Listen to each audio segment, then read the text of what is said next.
All right, today we're going to dive into a story called A Shady Plot by Elsie Brown. And trust me, this isn't just some charming little tale. It's a masterclass in how to build a perfect story. So let's break down how the author weaves together humor, a bit of fantasy, and some good old-fashioned marital drama into something truly unforgettable. So just imagine this for a second. You're a writer, right? You write ghost stories for a living, you've got a deadline breathing down your neck, but your ghosts, the very source of all your best ideas, have basically unionized and walked off the job. That's the wonderfully wild idea at the very heart of this story. So let's meet our guy, John Hollick. He's a pretty successful author, known for his spooky tales. But right now, he is in a full-blown panic. A story is due, and as the book says, he had not a ghost of an idea.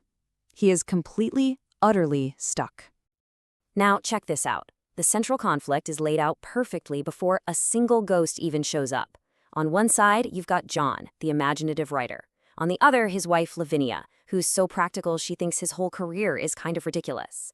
And the biggest point of friction, the one thing John absolutely can't stand, Ouija boards, is the exact thing Lavinia is planning for her next big party. You can already feel the tension building, right? It turns out John's writer's block is about to be the least of his problems. While he's stressing out, a very strange visitor appears, almost out of thin air. And believe me, she is not there for a friendly chat. And here's our first big clue that something is off. It's practical Lavinia who notices it first. The visitor's entrance was completely silent. It's this brilliant, subtle little detail that just injects the supernatural right into their otherwise normal home. No hello, no introduction. This visitor gets straight to business. Her voice is described as being dry, like the rustle of old paper.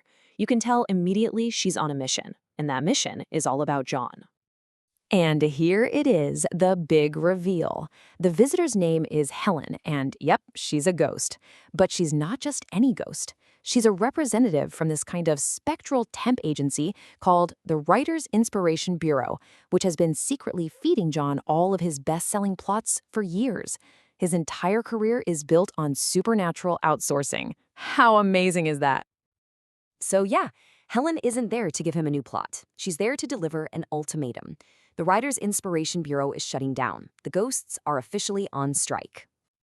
So, why the strike? Well, it's because of people like Lavinia and her friends. It turns out that every time a human uses a Ouija board, the ghosts are forced to show up and push that little pointer around. They're being run ragged by all these seances, and frankly, they are just over it. Helen makes the demand crystal clear. John has to stop his wife's Ouija board party. If he can't, the Bureau will cut him off for good. So now he's stuck between a ghost strike and his very determined wife. His whole career is hanging by a thread. As you can probably guess, John completely fails to stop the seance. The women's club shows up, the Ouija board comes out, and things are about to go spectacularly, hilariously wrong. See, the ghosts are sending a message, but it's about to be misunderstood in the worst way possible. And the chaos just unfolds perfectly.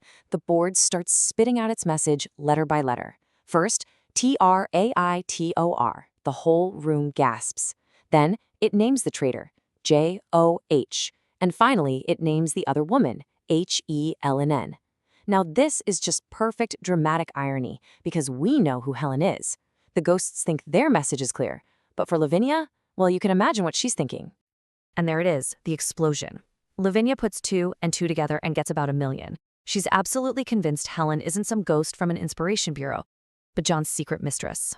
The plot just went from a professional crisis to a full-blown marital catastrophe. So the scene shifts upstairs. John is desperately trying to explain this completely insane supernatural situation, but Lavinia is furious. She's packing her bags, ready to leave him for good. The guy is about to lose his career and his wife on the exact same day. It's a total disaster. And then, right at the peak of all this drama, the door opens and in walks Helen the ghost. She looks right at Lavinia and delivers this incredibly formal, dramatic line, ready to set the record straight once and for all. But talking isn't going to be enough. Lavinia still thinks she's just the other woman. So Helen provides proof, undeniable proof. She floats across the room and vanishes right through a solid wall. Checkmate. Seeing that, what can you do? Lavinia's anger just melts away. It's replaced by total shock. And then, relief. It really was a ghost. John wasn't cheating. She throws her arms around him, and just like that, the fight is over. So the immediate crisis is over, but this is where we get the story's final, brilliant twist. Okay, John saved his marriage, but he failed the ghost's mission. The strike is still on. His inspiration is gone forever. Or is it? So where does that leave our guy John? His secret ghostwriting service has officially closed his account. He's on his own. But hey, his wife doesn't think he's a cheater anymore, so that's a definite win. And then it hits him. That light bulb moment. The whole ridiculous chain of events that just happened. The ghost strike, the Ouija board disaster, his wife accusing him of having an affair, the ghost showing up to save his marriage. That is his story. Life in all its craziness has just handed him the perfect plot he was looking for all along. And that's really the genius of it. The story is about where stories actually come from. John loses his fake, outsourced inspiration, only to find a much better source in the chaos of his own life. Which kind of leaves us with a final thought.